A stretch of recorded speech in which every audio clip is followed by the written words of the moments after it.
இன்றைக்கி நம்ம எம்மியான பூண்டு ஊறுகாய் தான் செய்ய போகிறோம். பூண்டே பிடிக்காதவங்க கூட அவ்வளோ விரும்பி சாப்பிடுவாங்க. அந்த அளவுக்கு இந்த ஊறுகாய் டேஸ்ட்டாக இருக்கும்.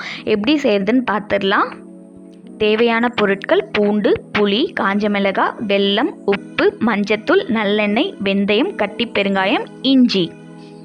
தோல் உரித்த பூண்டு. இப்போது வானலில் கொஞ்சம் வெந்தயத்தை போட்டு நல்லா ட்ரை ரோஸ்ட் பண்ணியிருக்கணும். கோல்டன் ப்ரௌன் ஆகிற வரைக்கும் ட்ரை ரோஸ்ட் பண்ணிக்கோங்க, வீடியோவில் காமிச்சிருக்கா மாதிரி. நெக்ஸ்ட் இது கூடவே கட்டி பெருங்காயம், அதையும் ட்ரை ரோஸ்ட் பண்ணிக்கோங்க கோல்டன் ப்ரௌன் ஆகிற வரைக்கும். 250 கிராம் தோல் உரித்த பூண்டு.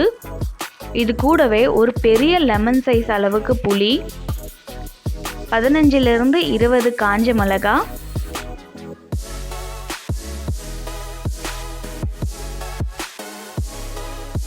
இஞ்சி துண்டு,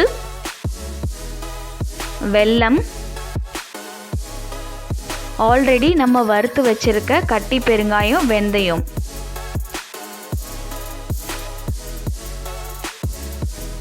தேவைக்கேற்ப உப்பு. இதில் நாங்கள் கல் உப்பு தான் யூஸ் பண்ணியிருக்கோம்.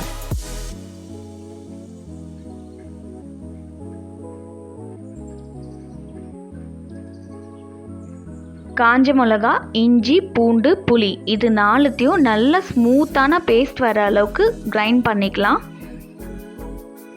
இது கூட உப்பும் ஆட் பண்ணிக்கலாம். அதில் காமிச்சிருந்தோம்ல நம்ம ஃபஸ்ட்டு ட்ரை ரோஸ்ட் பண்ண வெந்தயம், கட்டி பெருங்காயம், இது 2த்தையும் பவுடராக, தண்ணி ஊற்றக்கூடாது, பவுடராக கிரைண்ட் பண்ணி வச்சுக்கணும் தனியாக.